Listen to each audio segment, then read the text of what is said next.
नमस्कार दोस्तों। और आप सभी को नवरात्रि की बहुत बहुत शुभकामनाएं। आज नवरात्रि के दूसरे दिन हम माँ दुर्गा के उस रूप की बात करेंगे जो हमें हमारे आज के जीवन की सबसे बड़ी समस्या का समाधान दे सकता है। जी हाँ, मैं बात कर रही हूँ माँ ब्रह्मचारिणी की, जो तपस्या, संयम और वैराग्य की देवी है। लेकिन उनकी कहानी हमारी आज की दुनिया से कैसे जुड़ती है, आइए इस सफर की शुरुआत करते हैं। पौराणिक कथाओं के अनुसार माँ पार्वती ने भगवान शिव को पति के रूप में पाने के लिए कठोर तपस्या की। यह कोई साधारण तपस्या नहीं थी। उन्होंने हजारों वर्षों तक भोजन, पानी और यहाँ तक कि पत्तियां भी त्याग दी। इस वजह से उन्हें अपर्णा भी कहा गया, जिसका अर्थ है बिना पत्तों वाली। उनकी यह साधना इतनी कठिन थी कि उनके शरीर पर सिर्फ हड्डियां और चमड़ी ही बची थी, लेकिन उनका संकल्प अटल था। इस तपस्या के बल पर ही उन्होंने भगवान शिव को प्राप्त किया। इस कठोर साधना और ब्रह्मचर्य का पालन करने के कारण माँ पार्वती का यह स्वरूप ब्रह्मचारिणी कहलाया। यह कहानी हमें सिखाती है कि किसी भी बड़े लक्ष्य को पाने के लिए हमें दृढ़ संकल्प और आत्मनियंत्रण की ज़रूरत होती है। दोस्तों, अब ज़रा आज की दुनिया को देखिए। हम एक ऐसी दुनिया में जी रहे हैं जहाँ ध्यान केंद्रित करना सबसे बड़ी चुनौती है।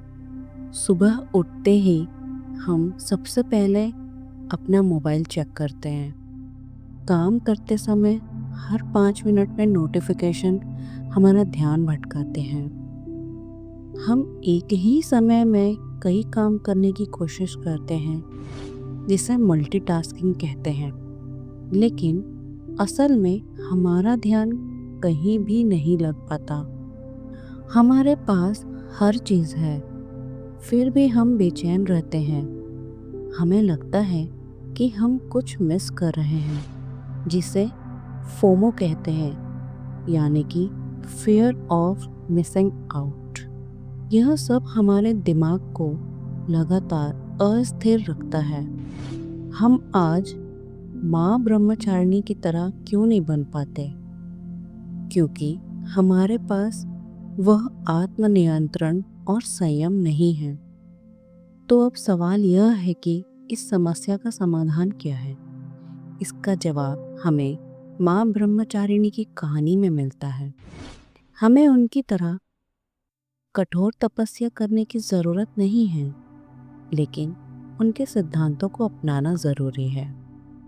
यहाँ कुछ ऐसे समाधान हैं जिन्हें आप अपने जीवन में अपना सकते हैं, जैसे कि डिजिटल डिटॉक्स।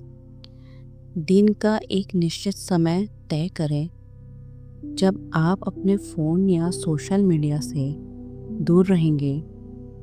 यह सुबह का पहला घंटा या रात को सोने से पहले का समय हो सकता है।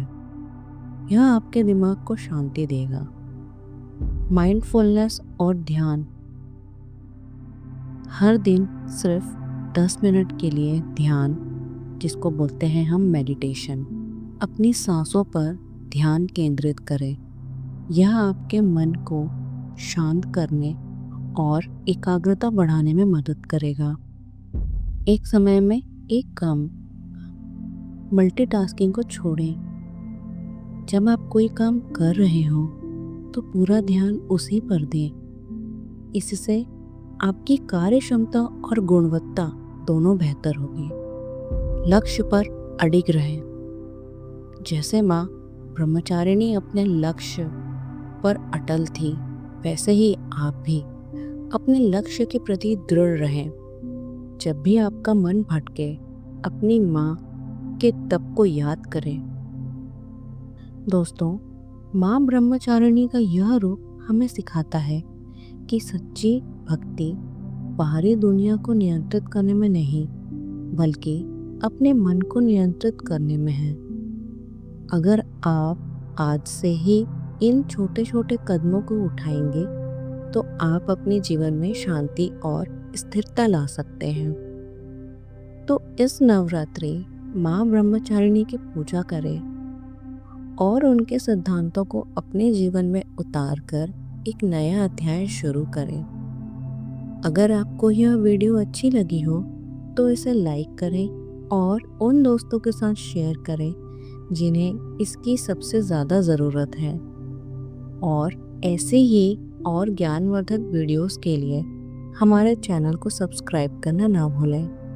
आप सभी को नवरात्रि की एक बार फिर से शुभकामनाएं। जय माता दी।